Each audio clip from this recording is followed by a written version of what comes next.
Hello, welcome to the next video. Last lecture में हमने देखा था कि भाई सेल क्या होती है, उसको इन्वेंट किया, डिस्कवर किसने किया था। तो जस्ट नया लेक्चर स्टार्ट करने से पहले हम जस्ट रिवाइज करेंगे लास्ट लेक्चर में क्या क्या हमने देखा था। जैसे हमने सेल देखी थी, सेल की डेफिनेशन क्या है, cell is structural and functional unit of life. Cell किसने डिस्कवर की थी, सेल डिस्कवर की थी रॉबर्ट हुक ने, है ना, 1665 में, जो non living cell death cell थी।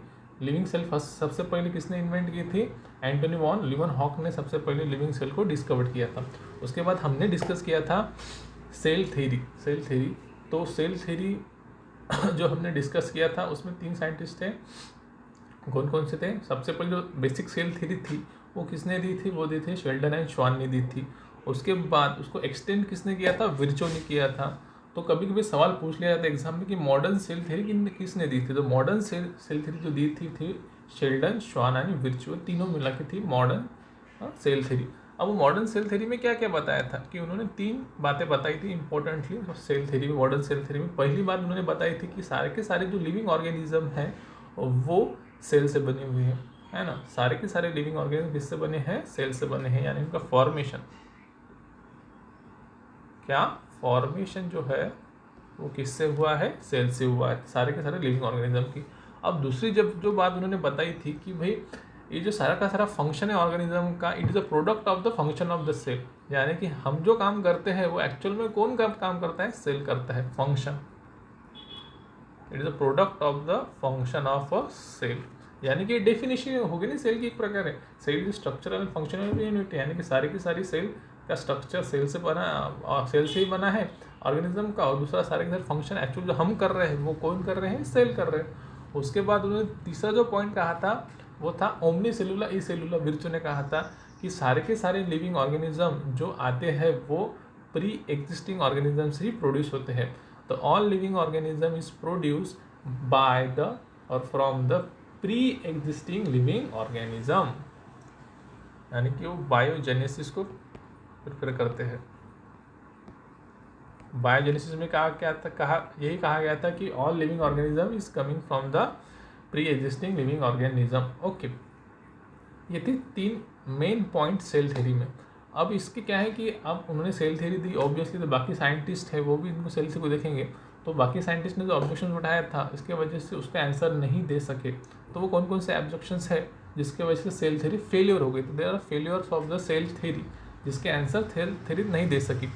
तो सबसे पहला पॉइंट था कि भाई हर एक ऑर्गेनिज्म जो सेल से बना है, तो फिर ये वायरस जो है उसके पास तो सेल ही नहीं है, तो फिर क्या है ना, वायरस के पास सेल होती है क्या, नहीं, वायरस के पास सेल होती नहीं। और वायरस, और ध्यान में दीजिए, वायरस एक ऑर्गेनिज्म भी नहीं है। उस वक्त तो पता नहीं था ना, उस वक्त तो पता नहीं था। तो एक फेलियर था कि वायरस को एक्सप्लेन नहीं कर सके। उसके बाद एक दूसरा इंपॉर्टेंट पॉइंट है जिसकी वजह से इसको एक्सप्लेन नहीं कर सके। दूसरा इंपॉर्टेंट पॉइंट था कि भाई हायर ऑर्गेनिज्म, जितने भी हायर ऑर्गेनिज्म है वो जो काम कर सकते हैं वो सेल नहीं कर सकती। हायर ऑर्गेनिज्म जो काम कर सकते हैं वो काम सेल नहीं कर सकती। फॉर एग्जांपल बोलना, हम हायर ऑर्गेनिज्म बोल सकते हैं, बात कर सकते हैं, पर मुझे बताइए कि सेल बात कर सकती है क्या, नहीं बात कर सकती ना, है ना। सेल बात नहीं कर सकती पर हम कर सकते। तो ये 2 ऑब्जेक्शन है जिसके वजह से वो सेल थ्योरी फेलियर हुई थी, फेलियर ऑफ सेल थ्योरी ऐसे बोलते हैं। ये हमने लास्ट लेक्चर में डिस्कस किया था। और एक चीज़ जो बताना मैं लास्ट लेक्चर में भूल गया, उसको मैं बोलता हूँ कि जो एग्जाम के पॉइंट ऑफ इम्पोर्टेंट है वो है कि भाई रॉबर्ट हुक ने जो डिस्कवरी की थी वो सारी की सारी एक बुक में लिखी थी। एक बुक में उन्होंने लिख के लिखा था, और बुक का नाम क्या है, तो बुक का नाम एग्जाम में पूछते हैं, आपको ध्यान में होना चाहिए। उसका बुक का नाम है माइक्रोग्राफिया। क्या नाम है बुक का, माइक्रोग्राफिया। ध्यान में रखिए, ये बुक किसने लिखी थी, रॉबर्ट हुक ने लिखी थी। और उस बुक में सेल के बारे में इंफॉर्मेशन लिखी हुई थी। ओके, तो आज हम इस लेक्चर में डिस्कस करने वाले हैं सेल की size, shape and types. Okay, तो सबसे पहले हम डिस्कस करेंगे द साइज ऑफ सेल। क्या करेंगे, साइज ऑफ द सेल। अब मुझे बताइए कि सेल की साइज, एक सारे के सारे लिविंग ऑर्गेनिज्म में सेल की साइज एक ही रहेंगी क्या, नहीं, डिफरेंट रहेंगी। क्या रहेंगी, डिफरेंट रहेंगी, साइज एक नहीं है ना। कुछ सेल छोटी है और कुछ सेल बड़ी है ना। अब ऐसा क्यों है भाई, कुछ सेल बड़ी है और कुछ सेल छोटी है, तो सिंपल फंडा है ना भाई, ये अकॉर्डिंग टू द फंक्शन उनकी साइज क्या है, छोटी या बड़ी है। अब मुझे बताइए, एक सवाल है आपको, है ना, कि भाई सवाल ऐसा है कि सर बड़ी सेल ज़्यादा एक्टिव रहेंगी या छोटी सेल एक्टिव रहेंगी? सर आप सवाल तो पूछ रहे हैं पर आंसर कैसे देंगे? पर आप सोच तो सकते हैं ना, आप सोच सकते हैं, आप सोच में दिल में सोचिए और आप खुद को आंसर दीजिए कि भाई बड़ी सेल ज़्यादा एक्टिव रहेंगी या छोटी सेल एक्टिव रहेंगी। अब किनको लगेगा भाई सर बड़ी है तो वह एक्टिव रहेंगी, किनको लगेगा छोटी है तो एक्टिव रहेंगी। तो एक मैं आपको एक बात बता दूँ, आपको समझ में आएंगे। ओके, दो सेल है बड़ी और छोटी, कंसिडर कर लेते हैं। ये बड़ी सेल है और ये कौन सी है? छोटी सेल। दोनों एक जैसी लग रहे थे शायद से। एक मिनट, उसको डिलीट कर देता हूँ, दोनों एक जैसी लग रहे। ये है बड़ी सेल और ये कौन सी है? ये है छोटी सेल। ओके, अब इसका मैं आंसर बता देता हूँ। जो बड़ी सेल है वो लेस एक्टिव रहती है और छोटी सेल है छोटी सेल है ज़्यादा एक्टिव रहती है। ऐसा क्यों है? अब एग्जांपल लेते हैं, कंसिडर ये बड़ी सेल यानी बड़ी मियाँ। ये क्या है? बड़ी मियाँ है और ये जो है वो है छोटी सेल, छोटी मियाँ। कंसिडर कर लो। ओके, अब ये जो बड़ी सेल है ये रो रही है। अब ये क्यों रो रही है? ये छोटी सेल हंस रही है। क्या करे? छोटी सेल हंस रही है। अब ऐसा क्यों है भाई? क्योंकि ये छोटी सेल के पास ज़्यादा फूड है।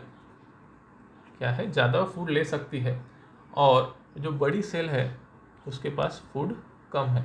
क्या है? फूड कम है। अब जिसके पास फूड ज़्यादा होगा ऑब्वियसली उसका पेट भरा होगा, वो ज़्यादा उसके पास एनर्जी होंगी, वो ज़्यादा काम कर सकेंगे। ओके, और ये जो बड़ी मियाँ है उसको कम खाने को मिल रहा है, उसके पास फूड नहीं है, इसके वजह से वो दुखी है। अब मुझे बताएं, जिसके पास अगर कोई होगा, कोई भी इंसान होगा, अगर उसके पास अगर खाना नहीं होगा तो वो एक्टिव रहेगा, वो काम करेगा क्या? नहीं, वो काम नहीं करेगा ना। उसी तरह ये जो बड़ी सेल है, ये जो बड़ी मियाँ है, उनके पास न्यूट्रिएंट की कमी है, न्यूट्रिएंट की कमी है, तो इसके वजह से क्या होगा कि वो सेल लेस एक्टिव होंगी। ध्यान में रखिए कि छोटी सेल ज़्यादा एक्टिव होंगी और बड़ी सेल ये कम एक्टिव होंगी। अब सवाल पैदा होता है कि सर अगर उसको ज़्यादा न्यूट्रिएंट दे दिया तो बड़ी सेल क्या हो जाएंगी? एक्टिव हो जाएगी, है ना? ऐसा नहीं है। अब मुझे देखिए, मुझे बताइए कि भाई जंगल है, जंगल में बड़े ऑर्गेनिजम्स है, फॉर एग्जाम्पल हाथी है। क्या है? हाथी है। तो हाथी को अगर खाना कमी के बहुत सारे प्लांट्स होते हैं, हाथियों को कमी होती है खाने की, अगर ज़्यादा खाने से हाथी एक्टिव हो जाएगा क्या? नहीं हो सकता। अब इसका रीज़न ऐसा है कि अगर हम उसके बाहर, सेल के बाहर बहुत सारा फूड भी रख दिए, बहुत सारा न्यूट्रिएंट्स भी रख दें, तो उस सेल को वो ले नहीं सकती, उसकी कैपेसिटी नहीं है।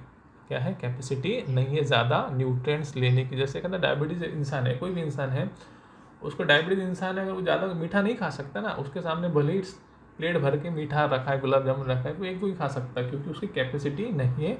उसी तरह ये जो बड़ी सेल है वो ज़्यादा न्यूट्रिएंट बाहर भी रहे तो वो ज़्यादा ले नहीं सकती, है ना? Because of deficiency of nutrients की वजह से वो लेस एक्टिव होती है।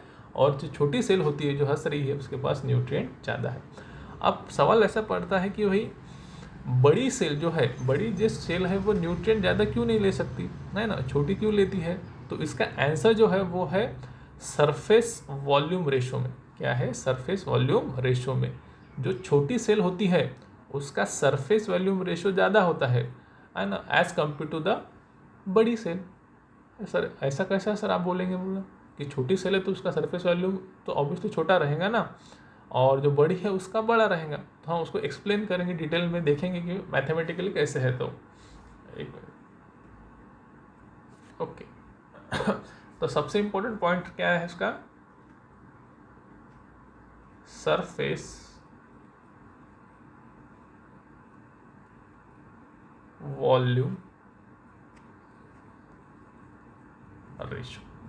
क्या है? Surface volume ratio.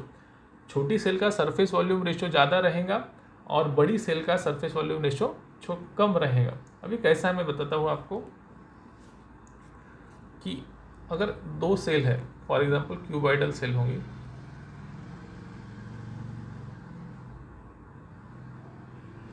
इस क्यूबॉइडल सेल है, क्यूब लाइक सेल है तो आपको पता है कि अगर क्यूब का अगर सरफेस एरिया निकालना है तो उसका फॉर्मूला क्या है? क्यूब का अगर सरफेस एरिया निकालना है तो उसका फॉर्मूला क्या है? Length into breadth into 6। Sir आप तो मैथ में चले गए, अब तो बायो पढ़ा रहे थे, अब नीट पढ़ा रहे थे, ये मैथ्स में कहाँ चले गए? तो देखिए ध्यान दीजिए कि बायो में मैथ्स भी आता है, फिजिक्स भी आता है और केमिस्ट्री भी आता है। हर चीज़ें थोड़ी थोड़ी आती है और आपको ये आना चाहिए। तो ये जो क्यूब है उसका सरफेस एरिया का जो फार्मूला है वो क्या है? Length into breadth into the 6। उसके बाद जो वॉल्यूम निकालना रहा, अगर क्यूब का अगर वॉल्यूम निकालने का रहा तो फिर length into breadth into height, ये फार्मूला क्या है? Length into breadth into the height, ये ध्यान में रखिए। अब हम देखेंगे कि भी क्या कैसा होता है। तो सपोज कंसीडर कर लीजिए, मैं डायग्राम निकालते हुए यहाँ पे यस्सी यानी स्मॉल सेल, क्या है? यस्सी यानी स्मॉल सेल। यहाँ पे उसके डायग्राम निकालता हूँ मैं।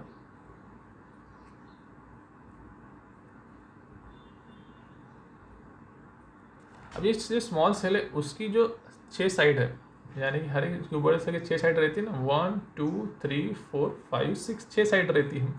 अब ये सारी की सारी साइड जो है उसकी लेंथ कितनी है? 1 सेंटीमीटर। क्या है उसकी जो लेंथ है वो क्या है? 1 सेंटीमीटर है। अब हमने को जब स्मॉल सेल का अगर सरफेस एरिया निकालना रहा तो फिर 1 centimetre into 1 centimetre into 6, 1 into 1 into 6, कारण कि 1 जो है उसकी लेंथ होगी, 1 जो होंगी ब्रेथ होंगे। तो अगर इसको कैलकुलेट किया तो उसका आंसर क्या आ जाता है? 6। क्या आ जाता है? 6 आ जाता है। और अगर उसका वॉल्यूम निकालना जाए तो उसका आंसर क्या आएगा? 1 इंटू 1 इंटू 1 इंटू 1, क्या आएगा? 1 इंटू 1 इंटू 1। ओके, यानी कि इसका वॉल्यूम जाया जाएगा, वो इसका आंसर होगा, इसका आंसर होगा 6 और इसका आंसर होगा 1। ओके, फिर सरफेस वॉल्यूम रेशो क्या हो गया? What is my surface volume ratio? तो उसका सरफेस वॉल्यूम रेशो हो गया 6:1। This is the surface volume ratio. ये इसका सरफेस वॉल्यूम रेशो हो गया स्मॉल सेल का। और अगर हम लार्ज सेल की बात करते हैं, अब हम लेंगे लार्ज सेल। अब लार्ज सेल की बात करेंगे तो उसका जो सरफेस वॉल्यूम रेशो है, मैं अभी 2D निकालता हूँ। सपोज कंसिडर कर लो कि जो लार्ज सेल है उसकी 2 सेंटीमीटर क्या है? लेंथ हाइट ब्रेथ जो है। अब अगर लार्ज सेल का अगर सरफेस एरिया हमको निकालना रहा तो फिर क्या आएगा? सरफेस 2 इंटू 6, क्या आ जाएगा? 2 इंटू 10 इंटू 6। अब उसको कैलकुलेट कीजिए, है ना, कितना आ जाएगा उसका आंसर? 24। क्या आ जाएगा? 24 आ जाएगा। अगर उसका हम वॉल्यूम कैलकुलेट करते हैं तो क्या आएगा? 2 इंटू 2 इंटू 2, कितना आ जाएगा? 8। और अब उसका सरफेस वॉल्यूम रेशो का कैलकुलेट करेंगे तो 24 इंटू 8, तो क्या आ जाएगा उसका आंसर? और उसको कट कर देता है ना, 3:1। क्या आएगा? 3:1 उसका आंसर आएगा। अब हम कंपेयर करेंगे, हम क्या करेंगे? कंपेयर करेंगे सरफेस वॉल्यूम रेशो, कंपेयर करेंगे हम स्मॉल सेल और large cell. Okay, small cell का सरफेस वॉल्यूम रेशो देखा था हमने 6:1 और लार्ज सेल का सरफेस वॉल्यूम रेशो देखा था हमने 3:1। ओके, यानी कि स्मॉल सेल का सरफेस एरिया है ना ज़्यादा है, किससे? रेशो से वॉल्यूम किया है। सरफेस वॉल्यूम रेशो से अगर कंपेयर किए तो फिर स्मॉल सेल का सरफेस एरिया ज़्यादा है, वॉल्यूम रेशो ज़्यादा है as compare to the large cell. अब सरफेस वॉल्यूम रेशो ज़्यादा रहेगा तो इसका मतलब क्या होगा भाई? कि ज़्यादा से ज़्यादा न्यूट्रिएंट्स क्या आएंगे? वो ले सकती है स्मॉल सेल। क्या ले सकती है? स्मॉल सेल ज़्यादा से ज़्यादा न्यूट्रिएंट ले सकती है। अब वो स्मॉल सेल ज़्यादा से ज़्यादा न्यूट्रिएंट लेती है, इसके वजह से वो ज़्यादा एक्टिव होती है। समझ में आया? आई होप आपको समझ में आया होगा। तो इसीलिए हमारे बॉडी में जो भी जहाँ जहाँ काम मेटाबॉलिकली जो एक्टिव सेल होती है अपनी बॉडी में, हमारी बॉडी में जो भी मेटाबॉलिकली एक्टिव सेल होती है जो ज़्यादा काम करती है उसका साइज छोटा होता है। क्या होता है? साइज छोटा होता है। जैसे कि हमारी सिक्रेटरी सेल हो गई, सिक्रेटरी सेल्स बोले तो जो हमारे हार्मोन जो सिक्रेट करती है वो जो सेल हो गई उनकी साइज छोटी होती है। क्या होती है? छोटी होती है। ओके, तो ये हो गया सरफेस वॉल्यूम रेशो। अब दूसरी बात इम्पोर्टेंट है कि ये जो साइज है सेल की, ये जो साइज है सेल की वो किन फैक्टर से डिसाइड होती है भाई, what are the factors which decide the size of the cell. Okay, उसके 3 मेन फैक्टर है जो क्या करते हैं साइज को डिसाइड करते हैं, है ना। पहला है न्यूक्लियस साइटोप्लाज्मिक रेशो, उसके बाद दूसरा है surface area volume ratio, surface area to volume ratio and the rate of the metabolism. ये 3 फैक्टर है जिसके वजह से सेल की साइज क्या होती है, डिसाइड होती है। ओके, तो पहले देखेंगे भाई न्यूक्लियस साइटोप्लाज्मिक रेशो क्या होता है। अब कंसीडर कर लीजिए कि भाई ये सेल है,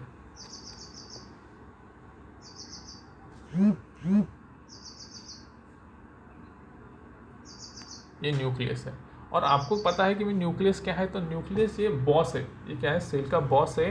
ये पूरी सेल की एक्टिविटी को कंट्रोल करता है, क्या करता है, कंट्रोल करता है। अब मान लीजिए कि ये छोटी सेल है, क्या है, ये छोटी सेल है। अभी छोटी सेल हैंगे तो इसमें क्या आएगा, लार्ज न्यूट्रिएंट आएगा।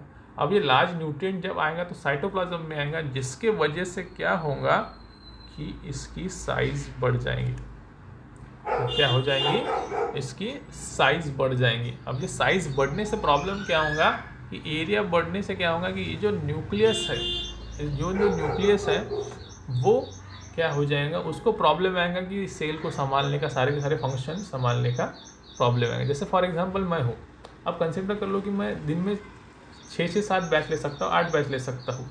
अगर मेरे पास अगर 16 बैच आ जाए तो मैं ये 16 बैच ले सकता हूँ क्या, नहीं। अब मैं बोलूँगा मैं बहुत ज़्यादा हो रहा, मैं इतनी बैचेस नहीं ले सकता, तो मैं क्या करूँगा, उसमें से आधी बैचेस जो है वो मैं किसको, दूसरे को आप दे दूँगा कि आप ले लीजिए करके। तो वही न्यूक्लियस करता है कि जब ज़्यादा साइटोप्लाज्मिक रेशो बढ़ जाता है, जो न्यूक्लियस हैंडल नहीं कर सकता, तब न्यूक्लियस क्या होता है, 1 से 2 डिवाइड हो जाता है। क्या होता है, सेल डिवाइड हो जाती है। तो ये भी कारण है कि न्यूक्लियस जो है सेल क्यों डिवाइड होती है, क्योंकि सेल का वॉल्यूम बढ़ जाता है, तो इसकी वजह से न्यूक्लियस क्या होता है, 1 से 2 हो जाते हैं, जिसके वजह से वो उसको मेंटेन कर सके। तो उसको बोलते हैं हम न्यूक्लियस साइटोप्लाज्मिक रेशो, ये फिक्स होता है ना। अगर साइटोप्लाज्म बढ़ेगा तो उसके साथ क्या क्या बढ़ेगा, उसके साथ न्यूक्लियस को भी बढ़ना पड़ेगा, डिवाइड होना पड़ेगा, फिर उसको सेल डिवाइड होकर 2 सेल बन जाएंगी। एक ऐसा है। अब कुछ सेलों में क्या है कि उनको सेल बढ़ने के बाद न्यूक्लियस को डबल नहीं करने का है, उनको क्या करने का है, न्यूक्लियस को डबल नहीं करने का है। तो न्यूक्लियस को डबल नहीं करने का तो फिर प्रॉब्लम हो जाएगा ना, अभी साइज बढ़ेंगे तो फिर न्यूक्लियस साइटोप्लाज्मिक रेशो तो बिगड़ जाएगा, है ना। न्यूक्लियस साइटोप्लाज्मिक रेशो बिगड़ जाएगा तो फिर वो क्या करती है कि वो सेल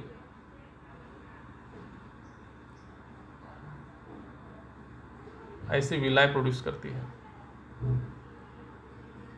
ना। इसका क्या होता है, उसका सरफेस एरिया बढ़ जाता है, उसका क्या होता है, सरफेस एरिया बढ़ जाता है, साइज उतनी ही रहती है, सरफेस एरिया बढ़ जाता है, तो ऐसा वो कोशिश करती है। अब ये क्या हो जाता है कि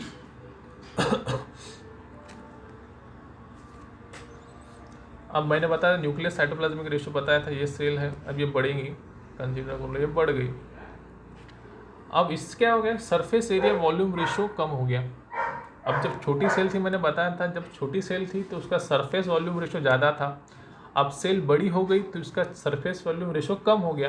अब अगर सरफेस वॉल्यूम रेशो अगर कम होगा, अगर सरफेस वॉल्यूम रेशो अगर कम होगा तो ये सेल क्या हो जाएंगी, लेस एक्टिव। ये कैसी थी, मोर एक्टिव, है ना, मोर एक्टिव। इसके वजह से सेल क्या होती है, डिवाइड हो जाती है। जैसे कि न्यूक्लियस साइटोप्लाज्मिक रेशो की वजह से सेल डिवाइड हो जाती है, उसी की वजह से क्या हो जाती है कि जो सरफेस वॉल्यूम रेशो अगर कम हो गया तो सेल लेस एक्टिव हो जाएंगी, और जो फंक्शन करना चाहिए, जिस स्पीड में करना चाहिए वो होगा नहीं। इसके वजह से क्या हो जाता है कि वो सेल डिवाइड कर जाती है वो न्यूक्लियस साइटोप्लाज्मिक रेशो मेंटेन करने के लिए, plus surface area to volume ratio maintain करने के लिए। अब सेल तो बढ़ेंगी क्योंकि भाई छोटी सेल है, तो ज़्यादा से ज़्यादा क्या लेंगी, वो न्यूट्रिएंट्स लेंगी। उसके बाद है रेट ऑफ मेटाबॉलिज्म। मैंने बताया था कि रेट ऑफ मेटाबॉलिज्म बोले तो फंक्शन करना, ज़्यादा काम करना। ज़्यादा काम करना है तो ज़्यादा एनर्जी चाहिए, ज़्यादा एनर्जी के लिए ज़्यादा न्यूट्रिएंट्स चाहिए। तो फिर न्यूट्रिएंट्स कब आएंगे ज़्यादा, जब सेल छोटी रहेंगी। इसकी वजह से जो भी मेटाबॉलिज्म जिनका रेट हाई होता है, जो मेटाबॉलिज्म वो ज़्यादा काम करती है, वो सेल साइज़ में छोटी होती है। तो ये 3 फैक्टर है, जो फैक्टर है वो डिसाइड करते हैं क्या, साइज ऑफ द सेल। एक है न्यूक्लियस साइटोप्लाज्मिक रेशो डिसाइड करता है, दूसरे बात है surface area to volume ratio decide करता है, और तीसरा है रेट ऑफ मेटाबॉलिज्म। ये 3 फैक्टर जो है वो साइज को क्या करते हैं, डिसाइड करते हैं। ओके, समझ में आया।